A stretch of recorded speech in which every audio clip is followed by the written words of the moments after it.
कक्षा 9वीं और 10वीं के विद्यार्थियों को नमस्कार। मेरे चैनल अशोक कुमार नरवर में आप सभी का स्वागत है। अब मैं आपको जो कक्षा 10वीं के जो संस्कृत विषय की संस्कृत सामान्य पुस्तक है उसमें जो अनुशासन का छोटा सा निबंध दिया है उसके स्थान पर मैं अब आपको पॉइंट वाला बड़ा निबंध आपको देने जा रहा हूँ। बड़े निबंध का वीडियो आपके सामने प्रस्तुत करने जा रहा हूँ।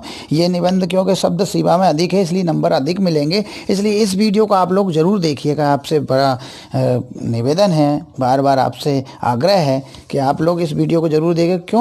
क्योंकि इसमें जो है निबंध की जो रचना है वो बड़ी है, शब्द सीमा अधिक है। बाकी आपके में तो एक बिंदु के बराबर वहाँ निबंध दिया, लेकिन यहाँ 4-5 बिंदुओं में ये निबंध दिया गया है, पॉइंट्स में दिया है ये निबंध, बहुत सारे पॉइंट्स दिए हैं। और निबंध है अनुशासनम, कक्षा 10वीं के लिए बहुत उपयोगी है। अनुशासनम, अनुशासन।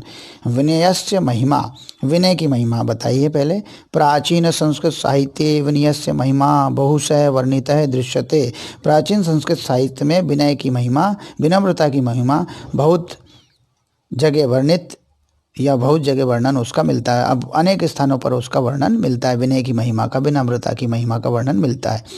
विनय मधुर है, स्वभाव है, सर्वप्रिय है, वर्तते। विनय पूर्वक, विनम्र पूर्वक मधुर स्वभाव सभी को प्रिय होता है, यह सभी को प्रिय अच्छा लगता है। विनयात जन है पात्रताम याति, विनय से लोग पात्रता को पाते हैं। अयम विनय है एव अधुना अनुशासन पदेन कथ्यते। और आजकल यह विनय ही आजकल अनुशासन पद के नाम से जानी जाती है, अनुशासन पद के नाम से कहा जाता है। तो पहला बिंदु था विनयस्य महिमा, विनय की महिमा, विनम्रता की महिमा। इसको फिर से पढ़ते हैं। प्राचीन संस्कृत साहित्य विनयस्य महिमा बहुशः वर्णितः है दृश्यते। विनय मधुर है, स्वभाव है, सर्वप्रिय वर्तते। विनयात जनः पात्रताम याति। अयम विनय एव अधुना अनुशासन पदेन कथ्यते। अब दूसरा बिंदु जो इसमें बताया गया वो है अनुशासनस्य स्वरूपम, अनुशासन का स्वरूप क्या। तो अनुशासन का स्वरूप, किम इदम अनुशासनम इति, क्या यह अनुशासन है। शासन पदास्य अर्थ है आज्ञा इति, शासन पद का अर्थ है आज्ञा। अनुशासन पदस्य अर्थ है आज्ञा पालनम इति, अनुशासन पद का अर्थ है आज्ञा का पालन करना। आज्ञा पालनम स्वयं स्वीकृतम नियम पालनम इत्यादयः गुणाः अनुशासने समायान्ति। अनुशासनम यानी अनुशासन का स्वयं और स्वयं के द्वारा नियम पालन किया जाए तो ऐसी गुण के कारण यह अनुशासन कहलाता है। तो यहाँ पे बताएगा अनुशासनम स्वयं स्वीकृतम, अनुशासनम जो अनुशासन स्वयं के द्वारा नियम पालन करके इसको अपनाया जाता है। किसको, अनुशासन को। तो यहाँ लिखा है अनुशासनम स्वयं स्वीकृतम नियमम पालनम इत्यादयः गुणाः अनुशासने समायान्ति, अनुशासन के रूप में समायोजित होता है। अब है राष्ट्र जीवने अनुशासन, राष्ट्र जीवन में अनुशासन क्या होना चाहिए, ये तीसरा बिंदु है। देखिए बिंदु में निबंध है, बड़ी अच्छी बात है, बिंदुओं में निबंध दिया गया, कितनी अच्छी बात है। देखिए राष्ट्र जीवने अनुशासन, राष्ट्र जीवन में अनुशासन।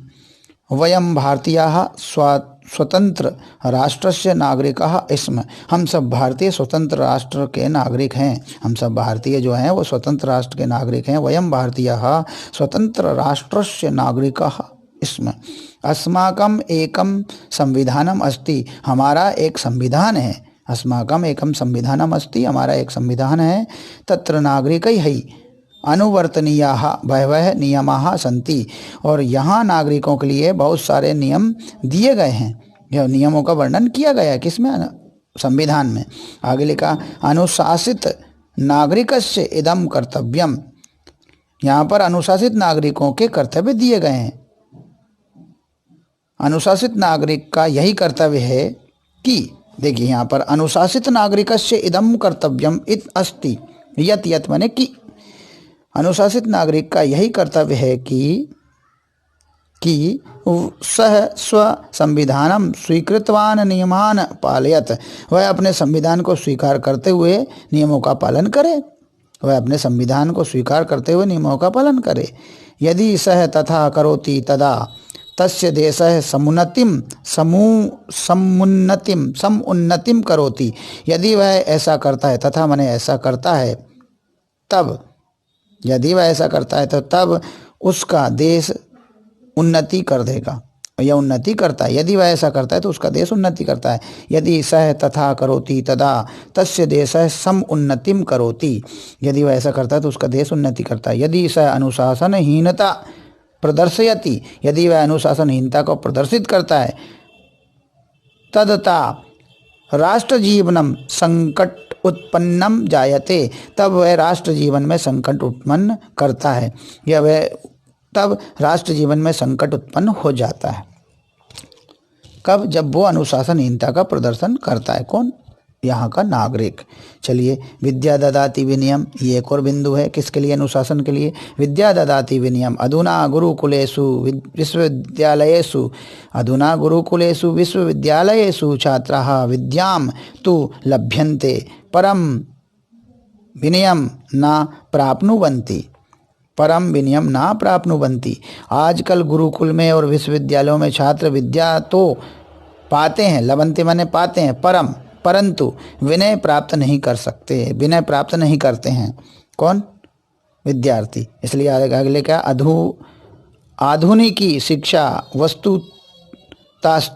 वस्तुतस्तु आधुनिकी शिक्षा वस्तुतस्तु शिक्षा एव वा वर्तते। आधुनिक काल की शिक्षा तो केवल शिक्षा ही बताती है। यतः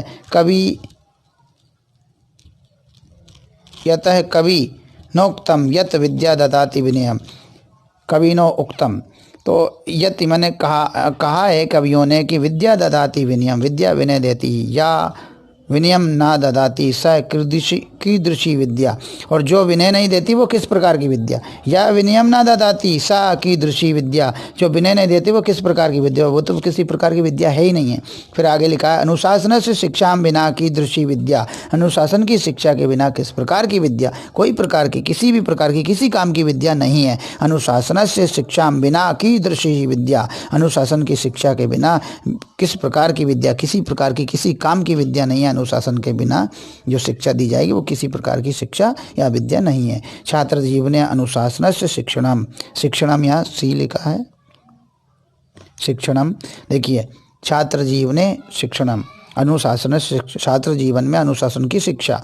नागरिक अनुशासन से शिक्षा बाल्यवस्थायां, नागरिक अनुशासन से शिक्षा बाल्यवस्थां विशेषतः छात्र अवस्थायाम एव गृहीतुम पारयन्ति। तो नागरिकों को अनुशासन की शिक्षा बाल्यकाल से ही दी जानी चाहिए, विशेषतः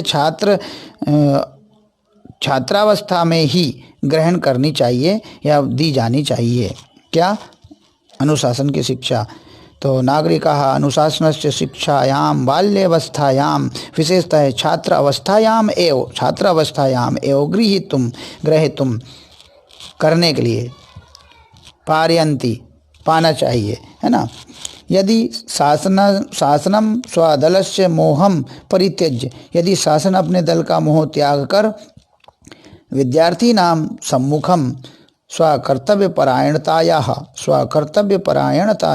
आदर्शम सम उपस्थापयेत तदैव छात्राणाम अनुशासनस्य शिक्षा प्रदेयः। माने यदि विद्यार्थियों के समक्ष, यानी शासन जो है अपने दल के मोह को त्याग कर विद्यार्थियों के सम्मुख अपने कर्तव्य परायणता का आदर्श उपस्थित करते हैं, तो छात्राणाम अनुशासन से शिक्षा प्रदेया, तब छात्रों को अनुशासन की शिक्षा दी जानी चाहिए, भविष्यति दी जानी चाहिए होगी। भविष्यति राष्ट्रम च परम वैभवम गमिष्यति, और तब राष्ट्र परम वैभव को जाएगा या तब राष्ट्र परम वैभव को प्राप्त करेगा। ये अनुशासन का निबंध था। धन्यवाद।